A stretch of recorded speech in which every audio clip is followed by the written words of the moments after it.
Hello বন্ধুরা, তোমরা কেমন আছো? আশা করি তোমরা সবাই ভালো আছো। আল্লাহর রহমতে আমিও ভালো আছি। কাছে ও দূরে তোমরা যে যেখান থেকে আমার এই ভিডিওটা দেখছো বা দেখছো না, আল্লাহর রহমতে তোমরা সবাই ভালো থেকো। আর আজকে আমি ভিডিওটা বানিয়েছি একটা বিশেষ রেসিপি, সেটা হলো তিলের পুর।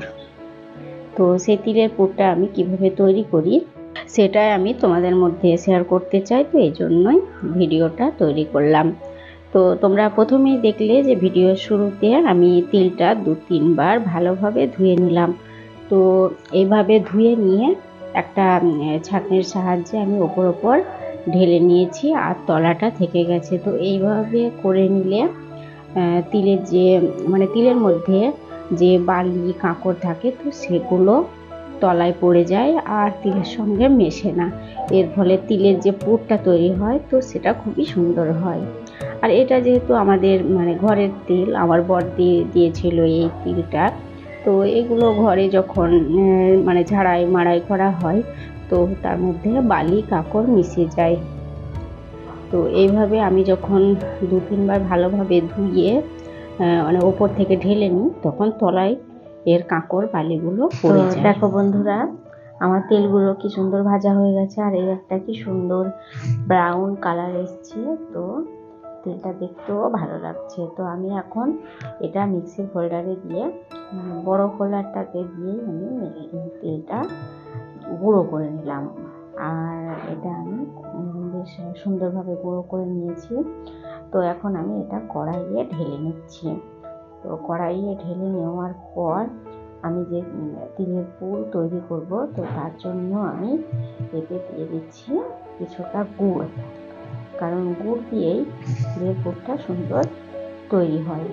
তো আমি 250 গ্রাম মতো গুড় এর মধ্যে দিয়ে দিলাম। আর তার সঙ্গে আমি দিয়ে দিচ্ছি কয়েকটা তেজপাতা আর এলাচ লবঙ্গ, আর আমি ওই 1.5 কাপ মতো পানি এর মধ্যে দিয়ে আমি এটাকে সুন্দরভাবে একটু গুলে নিচ্ছি। তারপর ভালোভাবে গুলে নেওয়ার পর আমি এটা ওভেনে দিয়ে আমি তিলের পুরটা তৈরি করব।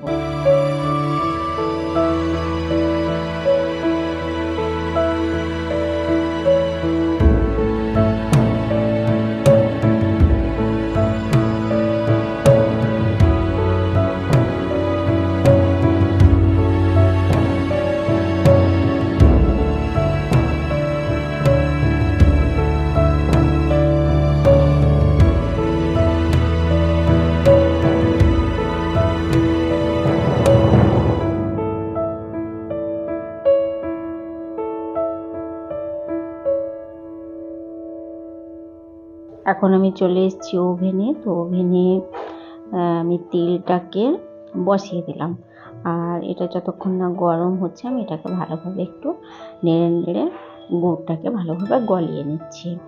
তো আমি তিলের পুর এইভাবেই তৈরি করি, আর এটা খেতেও খুব টেস্টি হয়। আর আমার হাজব্যান্ড তো তিলের এই পুরটা খুবই পছন্দ করে। তো এই জন্য আমি শীতকালের সময়ে এটা তৈরি করি।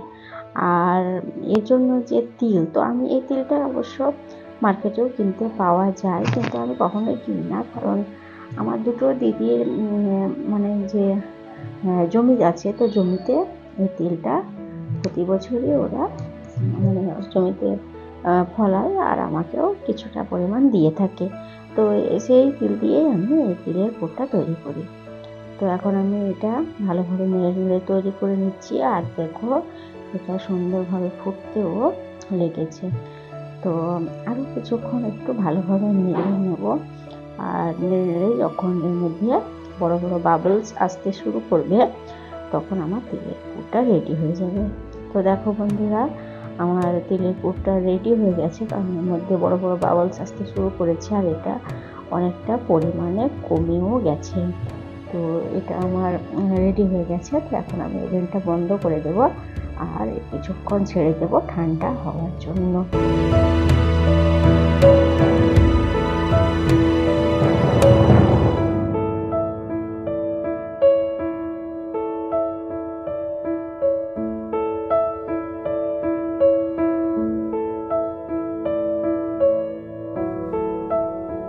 তো তিলের পুরটা ঠান্ডা হওয়ার পর আমি সেটা একটা কৌটোতে ঢেলে নিয়েছি, কারণ এটা যাতে ঢাকনা লাগিয়ে রাখা যায়, কারণ এটা অনেক দিনই ভালো থাকে।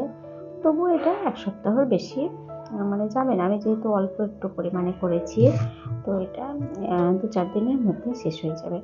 তো এখন আমি চলে এসেছি খামির করা, আমি একটা রুটি তৈরি করছি। তো এই রুটির ভেতরে আমি মানে তিলের পুরটা ভরে ভরে আমি তেল পুর তৈরি করব। তো এর জন্য আমি একটা রুটি তৈরি করে নিলাম, আর তার মধ্যে 1 চামচ মতো তিলের পুর দিয়ে দিলাম। আর এখন আমি এই তিল পুরগুলো তৈরি করে নিচ্ছি।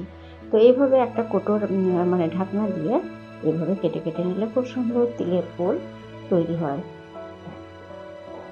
এইভাবে আমি 1 চামচ মতো তেল দিয়ে দিচ্ছি, আর সেটাকে উল্টে দিয়ে কৌটোর ঢাকনা দিয়ে কেটে নিচ্ছি।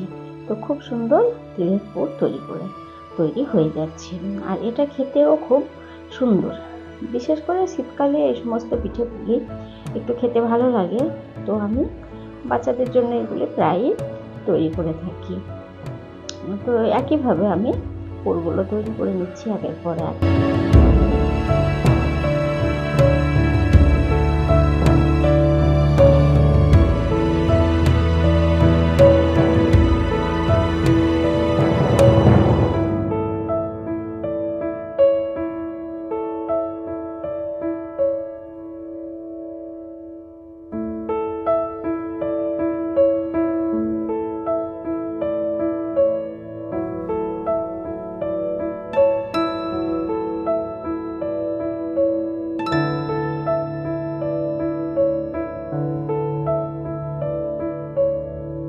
তো এখন আমার সবগুলো তিলপুর তৈরি করা হয়ে গেল। তো এখন আমি চলে এসেছি এগুলো ফ্রাই করে নেওয়ার জন্য। তো আমি ফ্রাই প্যানে এগুলো প্রথমে একটু ভালোভাবে সেঁকে নিচ্ছি, তারপর অল্প পরিমাণ সাদা তেল দিয়ে এগুলো ভালোভাবে ফ্রাই করে নেব। আর একটু তেল দিয়ে এগুলো যদি একটু ফ্রাই করে নেওয়া হয় তো খেতেও খুব ভালো হয়। তো দেখো বন্ধুরা, কি সুন্দর একটা ঘরে তৈরি করা রেসিপি, যেগুলো বাচ্চারাও খুব পছন্দ করে, আর আমাদের বড়দেরও খেতে খুব ভালো লাগে।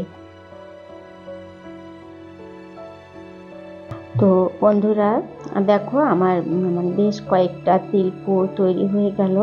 তো এগুলো শীতকালে খেতে খুবই ভালো লাগে, আর এগুলো মাঝে মধ্যে মানে খেলে আমাদের মুখেও একটা স্বাদ আসে। তো বন্ধুরা, আজ এখানে শেষ করছি, আবার দেখা হবে পরের ভিডিওতে।